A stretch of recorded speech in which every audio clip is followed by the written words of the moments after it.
Student, incidence of tax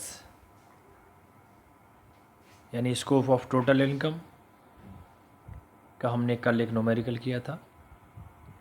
आज ये फिर एक न्यूमेरिकल है। देखिए, following are the particulars of income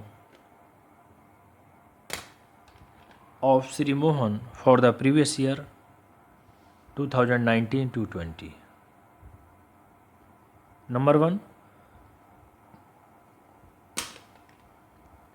profit from business in England received in India. Student, profit from business in England received in India ₹6,000। देखिए, England के व्यापार से जो प्रॉफिट हुआ है उसकी रिसीविंग भारत में है। और यदि कोई भी चीज़, कोई भी इनकम, कोई भी प्रॉफिट यदि भारत में प्राप्त होगा तो वो रेसिडेंट के लिए भी टैक्सेबल होगा, नॉट ऑर्डिनरी के लिए भी और नॉन रेसिडेंट के लिए भी। Student, number 2, income from house property in Pakistan received in India. Pakistan की मकान संपत्ति से आए और भारत में प्राप्त हुई ₹1,000। तो ये ₹1,000 रिसीव्ड कहाँ हैं? भारत में हो रहे हैं। तो ये भी रेसिडेंट के लिए भी टैक्सेबल है, नॉट ऑर्डिनरी के लिए भी टैक्सेबल और नॉन रेसिडेंट के लिए। कोई भी इनकम, कोई भी प्रॉफिट यदि भारत से एक्रूड है या एराइज है या उसकी रिसीविंग भारत में है, वो इन सभी के लिए टैक्सेबल होगा। Number 3, income from house property in Bangladesh deposited in a bank there. Student, देखिए, रिसीविंग पाकिस्तान की मकान संपत्ति से है, रिसीविंग उसकी भारत में ₹1,000, तो ये भी तीनों के लिए टैक्सेबल होगा। Number 3, income from house property in Bangladesh deposited in a bank there ₹2,000। देखिए, बांग्लादेश की मकान संपत्ति से आया वहीं एक बैंक खाते में जमा कर दी गई।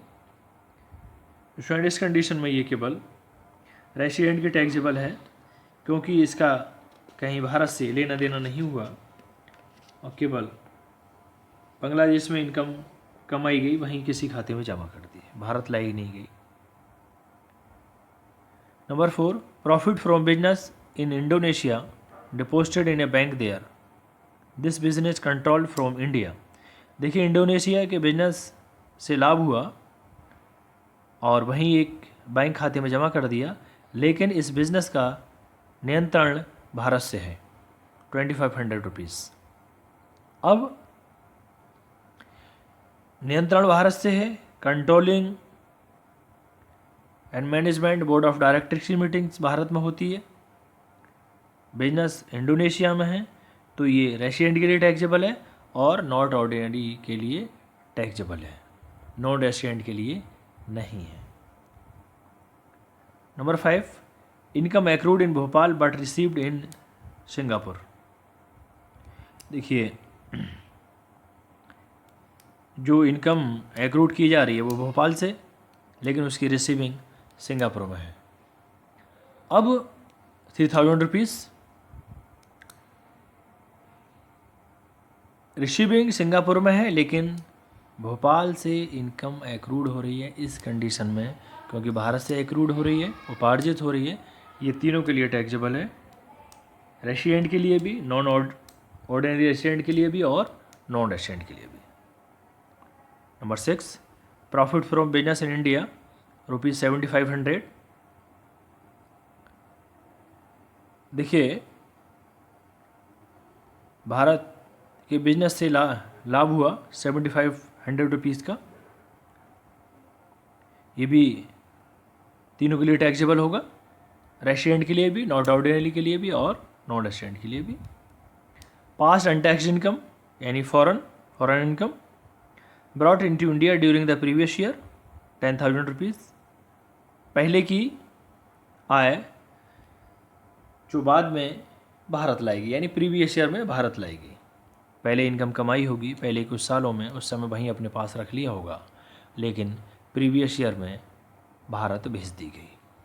अब इनकम टैक्स का जो कैलकुलेशन करते हैं वो प्रीवियस ईयर की इनकम पे करते हैं, ना कि पहले की इनकम पर। From the above particulars compute the total income of Sri Mohan for the assessment year 2020-21। if he is resident है तो, नॉट ऑर्डिनरी रेसिडेंट है तो, और नॉन रेसिडेंट है तो इनके सबके लिए टोटल इनकम कैलकुलेट करनी है। Student solution, computation of total income for the assessment year 2020-21, resident, not ordinary resident और नॉन रेसिडेंट। इस तरीके के क्वेश्चन हम पहले भी ये क्वेश्चन कर चुके हैं। स्टूडेंट देखिए number 1, profit from business in England received in India.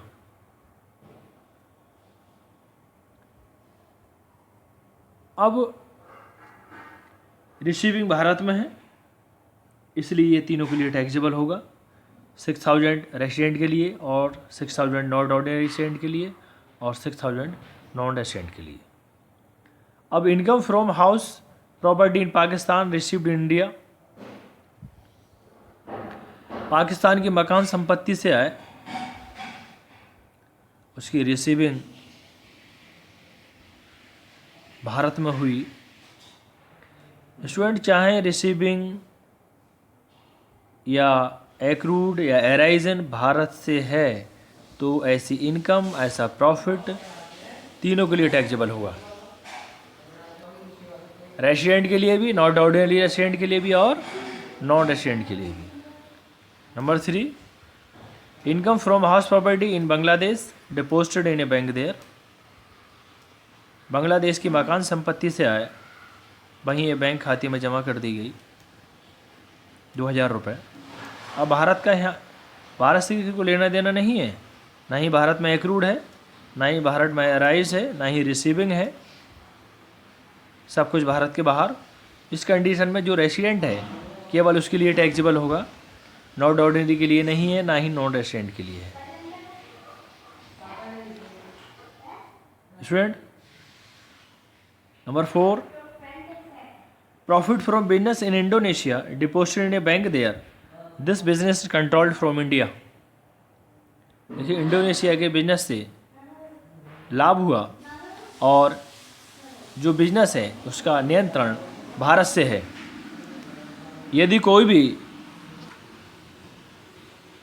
2500 rupees, इस बिजनेस का नियंत्रण कहाँ से, भारत से है।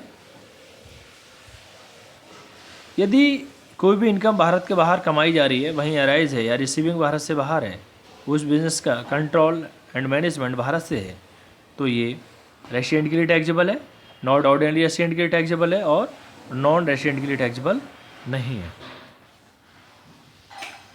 Next, income accrued in Bhopal but received in Singapore. देखिए इनकम एक्रूड कहाँ हो रही है, भोपाल में, और रिसीविंग कहाँ पर है उसकी, सिंगापुर में। स्टूडेंट देखिए जो इनकम है वो भोपाल में एक्रूड हो रही है, रिसीव्ड चाहे कहीं पे भी हो, कोई भी इनकम यदि भारत से एक्रूड है, राइजन है या रिसीविंग भारत से है, ऐसी इनकम तीनों के लिए टैक्सेबल होगी। रेसिडेंट के लिए 3000, नॉन ऑर्डिनरी रेसिडेंट के लिए 3000 और नॉन रेसिडेंट के लिए 3000। Student next, profit from business in India, Bharat के व्यापार से आया 7500। अब देखिए ये तो भारत के बिजनेस से आए हैं, तो ये भी तीनों के लिए टैक्सेबल होगी, रेसिडेंट के लिए भी, नॉट ऑर्डिनरी रेसिडेंट के लिए भी और नॉन रेसिडेंट के लिए भी। Student pass and untaxed income, foreign income brought into India during the previous year, यानी पहले कुछ सालों की आय बाद में भारत भेज दी गई, यानी कि प्रीवियस ईयर में भारत भेजी गई। सपोज ये आय प्रीवियस ईयर से पहले किसी ईयर की भी हो सकती है, 1 साल पहले, 2 साल पहले। ये कमाई गई और वहीं अपने पास रख ली और बाद में भारत भेज दी गई, यानी कि प्रीवियस ईयर में। अब टैक्स का जो कैलकुलेशन होता है वो प्रीवियस ईयर की इनकम पर होता है, ना कि उससे पहले की इनकम पर। तो स्टूडेंट यहाँ पर ये किसी के लिए भी टैक्सेबल नहीं है, क्योंकि हम जो एनालिसिस करते हैं और प्रीवियस ईयर में ये भी भेज दी गई है, तो किसी के लिए टैक्सेबल नहीं है। स्टूडेंट देखिए,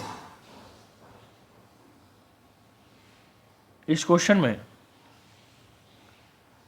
ये 7 पॉइंट थे। दोबारा से फिर स्टूडेंट समझ लीजिए, यदि जो बिजनेस है, चाहे वो इंग्लैंड में हो, चाहे वो और किसी कंट्री में हो, उस बिज़नेस का कंट्रोल एंड मैनेजमेंट यदि भारत से है तो रेसिडेंट के लिए भी टैक्सेबल होगा और नॉन ऑर्डिनरी रेसिडेंट के लिए भी। नॉन रेसिडेंट के लिए नहीं होगा। यदि कोई भी आय विदेश में कमाई गई, वहीं पर उसका एक्रूड हो रहा है, वहीं उसका एराइजन हुआ और रिसीविंग भी वहीं हुई और वहीं किसी बैंक खाते में जमा कर दी गई, इस कंडीशन में केवल रेसिडेंट के लिए टैक्सेबल होगा और बाकी किसी के लिए भी टैक्सेबल नहीं है। यानी उसकी इनकम में उसे कैलकुलेट नहीं किया जाएगा। और यदि कोई भी इनकम विदेश में कमाई गई लेकिन उसकी रिसीविंग भारत में है, तो ये तीनों के लिए टैक्सेबल होगी, रेसिडेंट के लिए भी, नॉट ऑर्डिनरी रेसिडेंट के लिए भी और नॉन रेसिडेंट के लिए। स्टूडेंट, अब कोई भी इनकम भारत में उसका एक्रूड हुआ है, भारत से अराइज है, लेकिन रिसीविंग फॉरेन कंट्री में है, विदेश में, ऐसी इनकम भी तीनों के लिए टैक्सेबल होगी, क्योंकि ऐसी इनकम का अराइजन भारत से है। तो स्टूडेंट, ये इनका टोटल इनकम देख ली, 22,000, 20,000 और 17,500। Thank you student.